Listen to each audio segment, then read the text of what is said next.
Good morning all of you. मैं Narendra Tripathi Mishra sir की class में। जैसा कि आपको पता है बीएड फर्स्ट सेमेस्टर का आपका पेपर था जो कि आपका एनवायरमेंटल एजुकेशन था। इसी का हम लोग आंसर की स्टार्ट करेंगे। इससे पहले मैं आपको बता दूं कि आपको कोई भी क्वेरी है, कोई भी क्वेश्चन है तो आप मेरे टेलीग्राम लिंक पे जा सकते हैं। वो आपको डिस्क्रिप्शन बॉक्स में आपको मिल जाएगा, उसमें आप चेक कर सकते हैं। शाम को मैं और मिश्रा सर दोनों ही 7 से 8 बजे के बीच में ऑनलाइन रहेंगे। आप लोग मुझसे क्वेरीज कर सकते हैं, हम लोग उसका आंसर देने की कोशिश करेंगे। चलिए स्टार्ट करते हैं। सबसे पहले आपका एजुकेशनल यानी एनवायरमेंटल एजुकेशन का जो आंसर किया उसको चेक करते हैं। सबसे पहले आपका क्वेश्चन है, निम्नलिखित में से कौन पारितंत्र का अजैविक घटक नहीं है? तो इसका आंसर है सी, पौधे। क्वेश्चन नंबर 2 है आपका, 22 अप्रैल को कौन सा दिवस मनाया जाता है? तो आंसर 2 है आपका सी, यानी कि पृथ्वी दिवस। क्वेश्चन नंबर 3 है आपका, विश्व का पहला पर्यावरण सम्मेलन कहाँ हुआ था? तो आंसर 3 का है सी, यानी कि स्टॉकहोम में। क्वेश्चन नंबर 4 है आपका, ग्लोबल वार्मिंग का कारण क्या है? इसका आंसर है सी, यानी कार्बन डाइऑक्साइड में वृद्धि।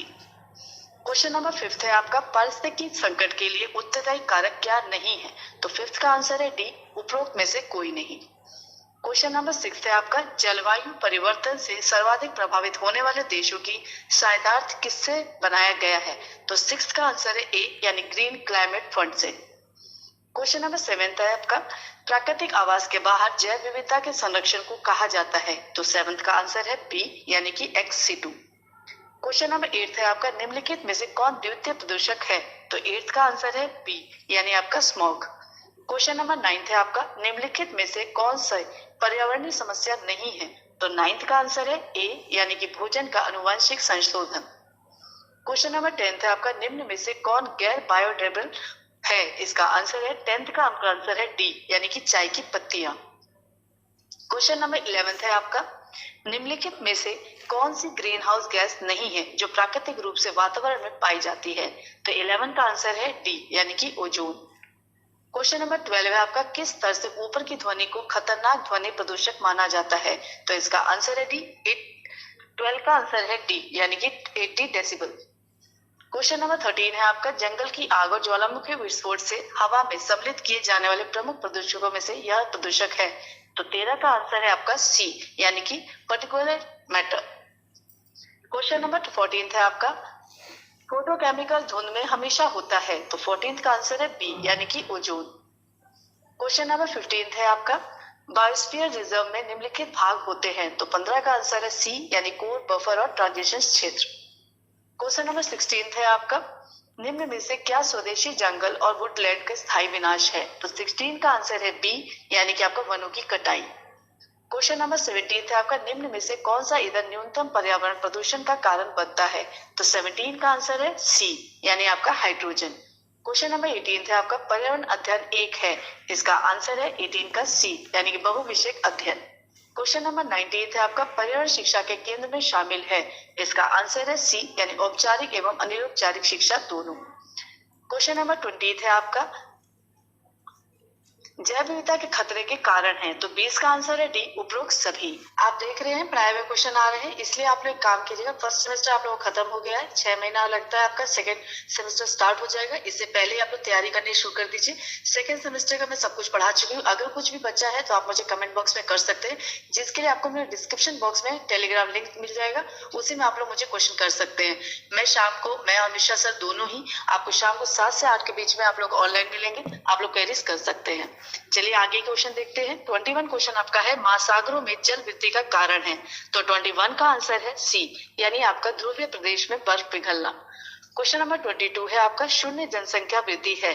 तो 22 का आंसर है ए, जन्म प्लस अप्रवासन इक्वल्स टू मृत्यु प्लस प्रवासी। क्वेश्चन नंबर 23 है आपका, अम्ल वृषा एक प्रकार का मिश्रण है? तो 23 का आंसर है ए, यानी कि सल्फ्यूरिक एसिड एवं नाइट्रिक एसिड का।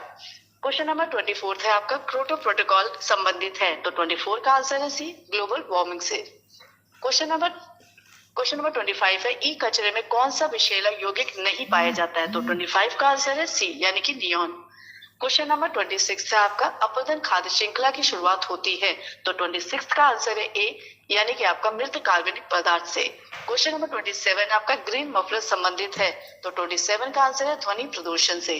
क्वेश्चन नंबर 28 है आपका, मेगा पार्टिकल किस आंदोलन से संबंधित है? तो 28 का आंसर है डी, नर्मदा आंदोलन से। क्वेश्चन नंबर 29 है आपका, अम्लीय वर्षा का रूप होता है? तो 29 का आंसर है सी, यानी ए और बी दोनों नम वर्षा और सूक्ष्म वर्षा। क्वेश्चन नंबर 30 है आपका, शैवाल फुस्फटन का परिणाम है? तो 30 का आंसर है डी, यानी आपका जैव अपवर्तन। क्वेश्चन नंबर 31 है आपका, सूर्य की हानिकारक किरणों से पृथ्वी को कौन सा स्तर सुरक्षित रखता है? तो 31 का आंसर है डी, यानी आपका समताप मंडल। क्वेश्चन नंबर 32 है आपका, वाद विवाद एक शैक्षिक सामूहिक प्रक्रिया है जिससे अध्यापक और छात्र सहयोगपूर्ण ढंग से किसी समस्या का प्रकरण पर बातचीत करते हैं। ये स्टेटमेंट किसका है? आप इस स्टेटमेंट को आप लोग देख भी लेंगे। अगर मेरे को इसका आंसर बी लग रहा है, फिर भी आप मुझे कमेंट में करेंगे इसका आंसर क्या है। क्वेश्चन नंबर 33 है आपका, पर्यावरण शिक्षा केंद्र स्थित है? तो 33 का आंसर है डी, यानी आपका अहमदाबाद।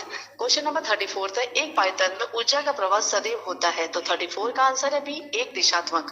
क्वेश्चन नंबर 35 है आपका, अम्ल वर्षा शब्द किससे दिया था? तो 35 का आंसर है डी, यानी कि आपका रॉबर्ट एक्स स्मिथ ने। क्वेश्चन नंबर 36 है आपका, विश्व पर्यावरण दिवस 2022 की थीम क्या थी? तो 36 का आंसर है सी, यानी केवल एक पृथ्वी। क्वेश्चन नंबर 37 है आपका, डीडीटी है?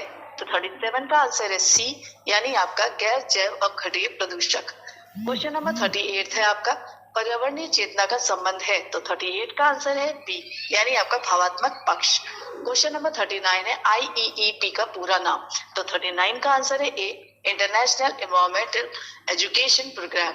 इसी में आप देख रहे हैं पढ़ाए हुए क्वेश्चन आ रहे हैं, इसलिए आप लोग टेलीग्राम के जो लिंक है आपको, आप इसको चेक कर लीजिए और आप लोग मुझसे क्वेरी कीजिए। डिस्क्रिप्शन बॉक्स में आपको टेलीग्राम लिंक मिल जाएगा। क्वेश्चन नंबर 40 यानी कि लास्ट क्वेश्चन आपका है, ग्रासलैंड पारिस्थितिकी तंत्र में बायोगैस बायोमास का पिरामिड होता है? तो 40 का आंसर है सी, यानी आपका सीधा। इसका मतलब है आपका 1 से लेकर 40 तक आपने क्वेश्चन देख लिए हैं, आप लोग इसको चेक कर लेंगे और जितना नंबर आपका होगा आप मुझे कमेंट बॉक्स में करेंगे। अगर मेरे प्रयास अच्छा लगे तो इसे लाइक कीजिए, शेयर कीजिए, सब्सक्राइब करना बिल्कुल मत भूलिए। तब तक के लिए धन्यवाद।